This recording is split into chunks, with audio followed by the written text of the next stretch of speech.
In 1790, less than 3 years after the Constitution had been signed, the money changers struck again. The newly appointed first Secretary of the Treasury, Alexander Hamilton, proposed a bill to the Congress calling for a new, privately owned central bank. Coincidentally, that was the very year that Amschel Rothschild made his pronouncement from his flagship bank in Frankfurt. Let me issue and control a nation's money, and I care not who writes the laws. Alexander Hamilton was a tool of the international bankers, and he wanted to create the U.S. Bank, the BUS, or the Bank of the United States, and did so. Interestingly, one of Hamilton's first jobs after graduating from law school in 1782 was as an aide to Robert Morris, the head of the Bank of North America. In fact, the year before, Hamilton had written Morris a letter saying, "A national debt, if it is not excessive, will be to us a national blessing." A blessing to whom? After a year of intense debate, in 1791, Congress passed the bill and gave it a 20-year charter. The new bank was to be called the First Bank of the United States, or BUS. Here we are in front of the First Bank of the United States in Philadelphia. The bank was given a monopoly on printing U.S. currency, even though 80% of its stock would be held by private investors. The other 20% would be purchased by the U.S. government. But the reason was not to give the government a piece of the action. It was to provide the capital for the other 80% owners. As with the old Bank of North America and the Bank of England before that, the stockholders never paid the full amount for their shares. The U.S. government put up their initial $2 million in cash. Then the bank, through the old magic of fractional reserve lending, made loans to its charter investors so they could come up with the remaining $8 million of capital needed for this risk-free investment. Like the Bank of England, the name of the Bank of the United States was deliberately chosen to hide the fact that it was privately controlled. And like the Bank of England, the names of the investors in the bank were never revealed. Many years later, it was a common saying that the Rothschilds were the power behind the old Bank of the United States. The bank was sold to Congress as a way to bring stability to the banking system and eliminate inflation. So what happened? Over the first 5 years, the U.S. government borrowed $8.2 million from the Bank of the United States. In the same 5-year period, prices rose by 72%. Jefferson, as the new Secretary of State, watched the borrowing with sadness and frustration, unable to stop it. I wish it were possible to obtain a single amendment to our Constitution, taking from the federal government the power of borrowing. Millions of Americans feel the same way today. They watch in helpless frustration as the federal government borrows the American economy into oblivion. So, although it was called the First Bank of the United States, it was not the first attempt at a privately owned central bank in this country. As with the Bank of North America, the government put up most of the cash to get this private bank going, then the bankers loaned the money to each other to buy the remaining stock in the bank. It was a scam, plain and simple, and they wouldn't be able to get away with it for long. But first, we have to travel back to Europe to see how a single man was able to manipulate the entire British economy by obtaining the first news of Napoleon's final defeat.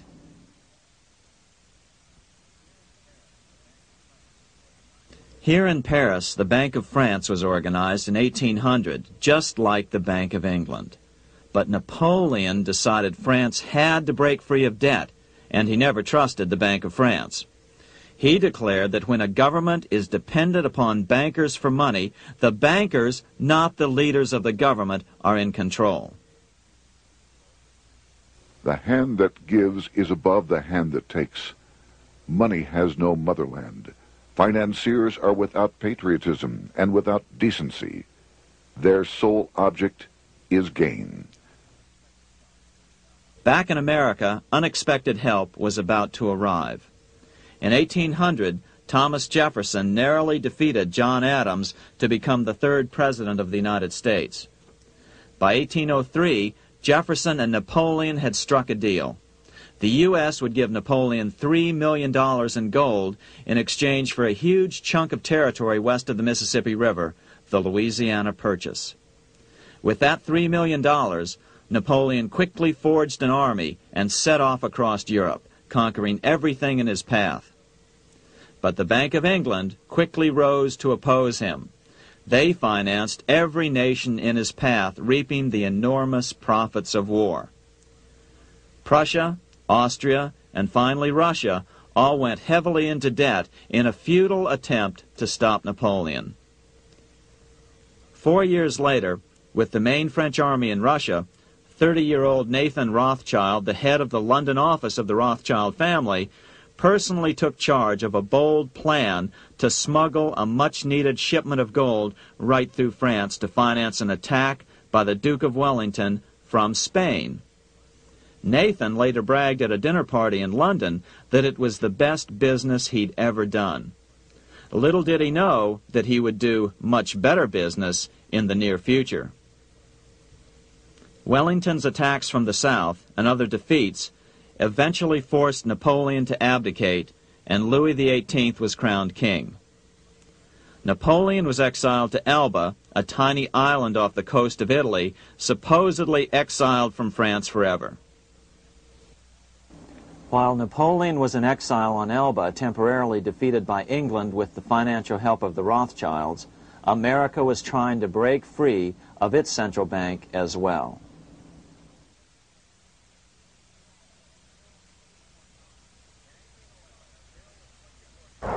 In 1811, a bill was put before Congress to renew the charter of the Bank of the United States. The debate grew very heated, and the legislatures of both Pennsylvania and Virginia passed resolutions asking Congress to kill the bank. The press corps of the day attacked the bank openly, calling it a great swindle, a vulture, a viper, and a cobra. Oh, to have an independent press once again in America. A congressman named P.B. Porter attacked the bank from the floor of Congress, saying if the bank's charter was renewed, Congress, quote, will have planted in the bosom of this Constitution a viper, which one day or another will sting the liberties of this country to the heart, close quote. Prospects didn't look that good for the bank. Some writers have even claimed that Nathan Rothschild warned that the United States would find itself involved in a most disastrous war if the bank's charter were not renewed. But it wasn't enough. When the smoke had cleared, the renewal bill was defeated by a single vote in the House and was deadlocked in the Senate. By now, America's fourth president, James Madison, was in the White House. Remember, Madison was a staunch opponent of the bank. His vice president, George Clinton, broke a tie in the Senate and sent the bank into oblivion. Within 5 months, England attacked the U.S., and the War of 1812 was on. But the British were still busy fighting Napoleon, and so the War of 1812 ended in a draw in 1814. Though the money changers were temporarily down, they were far from out. It would take them only another 2 years to bring back their bank bigger and stronger than ever.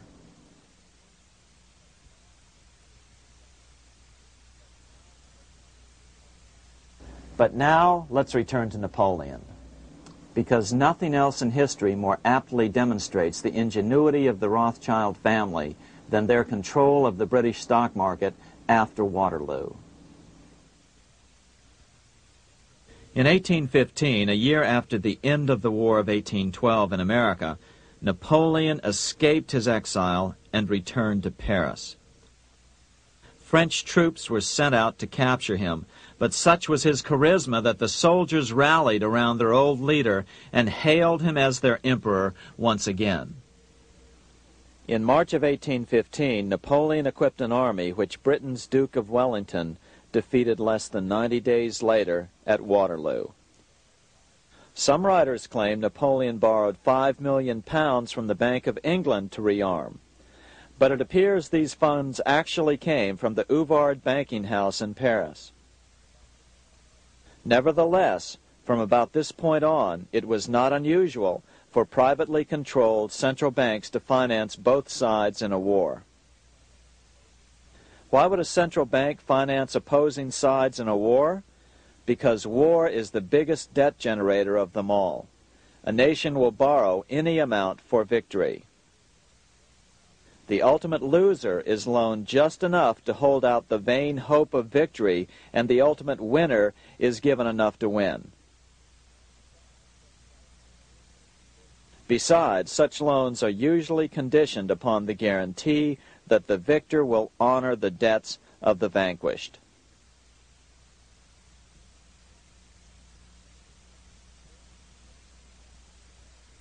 This is the Waterloo battlefield about 200 miles northeast of Paris in what today is Belgium. Here Napoleon suffered his final defeat, but not before thousands of French and Englishmen gave their lives on a steamy summer day in July of 1815. Right over there, on June 18, 1815, 74,000 French troops met 67,000 troops from Britain and other European nations. The outcome was certainly in doubt. In fact, had Napoleon attacked a few hours earlier, he would probably have won the battle. But no matter who won or lost, back in London, Nathan Rothschild planned to use the opportunity to try to seize control over the British stock and bond market and possibly even the Bank of England. Rothschild stationed a trusted agent, a man named Rothworth, on the north side of the battlefield, closer to the English Channel. Once the battle had been decided, Rothworth took off for the Channel. He delivered the news to Nathan Rothschild a full 24 hours before Wellington's own courier.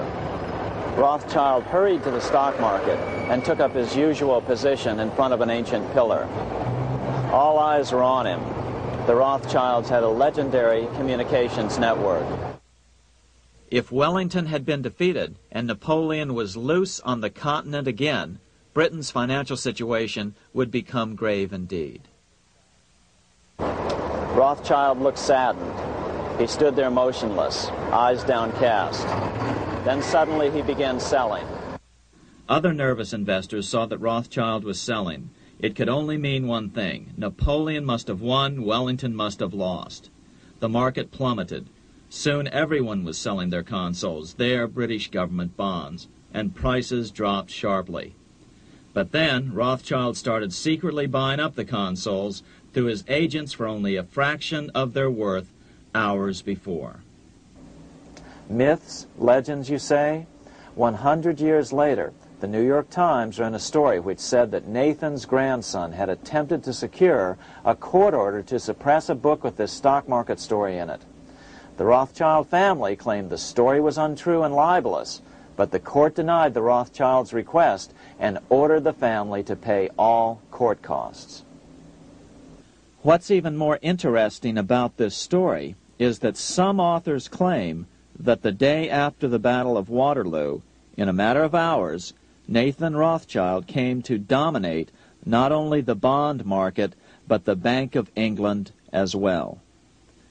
Whether or not the Rothschild family seized control of the Bank of England, the first privately owned central bank in a major European nation and the wealthiest, one thing is certain.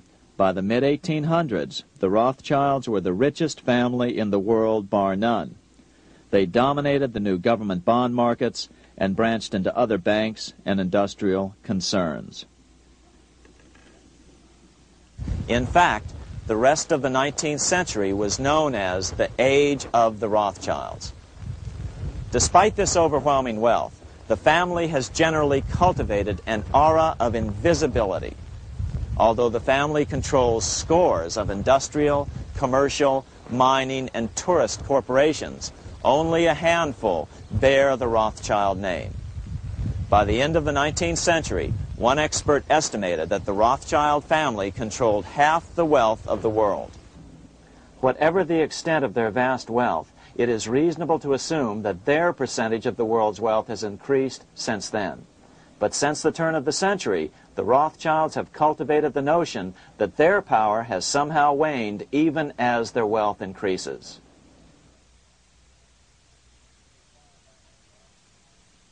Meanwhile, back in Washington in 1816, just 1 year after Waterloo and Rothschild's alleged takeover of the Bank of England, the American Congress passed a bill permitting yet another privately owned central bank.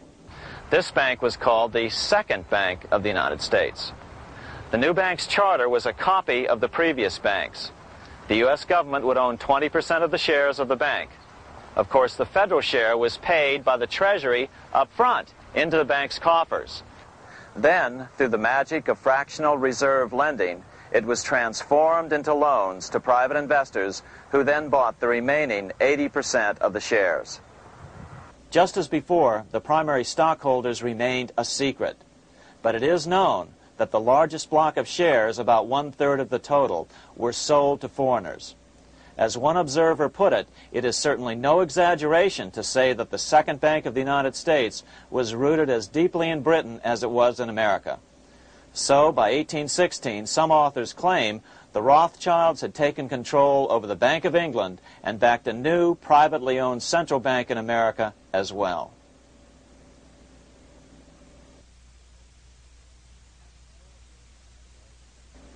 After 12 years of manipulations of the U.S. economy on the part of the Second Bank of the U.S., the American people had had just about enough.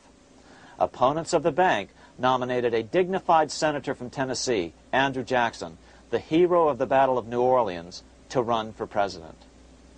This is his home, the Hermitage. No one gave Jackson a chance initially. The bank had long ago learned how the political process could be controlled with money. To the surprise and dismay of the money changers, Jackson was swept into office in 1828. Jackson was determined to kill the bank at the first opportunity and wasted no time in trying to do so. But the bank's 20-year charter didn't come up for renewal until 1836, the last year of his second term, if he could survive that long. During his first term, Jackson contented himself with rooting out the bank's many minions from government service. He fired 2,000 of the 11,000 employees of the federal government. In 1832, with his re-election approaching, the bank struck an early blow, hoping Jackson would not want to stir up controversy. They asked Congress to pass a renewal bill 4 years early. Naturally, Congress complied, then sent it to the President for signing. But Jackson weighed in with both feet. Old Hickory, never a coward, vetoed the bill. His veto message is one of the great American documents. It clearly lays out the responsibility of the American government towards its citizens, rich and poor. It is not our own citizens only who are to receive the bounty of our government. More than 8 millions of the stock of this bank are held by foreigners. Is there no danger to our liberty and independence in a bank that in its nature has so little to bind it to our country? Controlling our currency, receiving our public monies, and holding thousands of our citizens' independence would be more formidable and dangerous than a military power of the enemy. If government would confine itself to equal protection and, as heaven does its rains, shower its favor alike on the high and the low, the rich and the poor, it would be an unqualified blessing. In the act before me, there seems to be a wide and unnecessary departure from these just principles.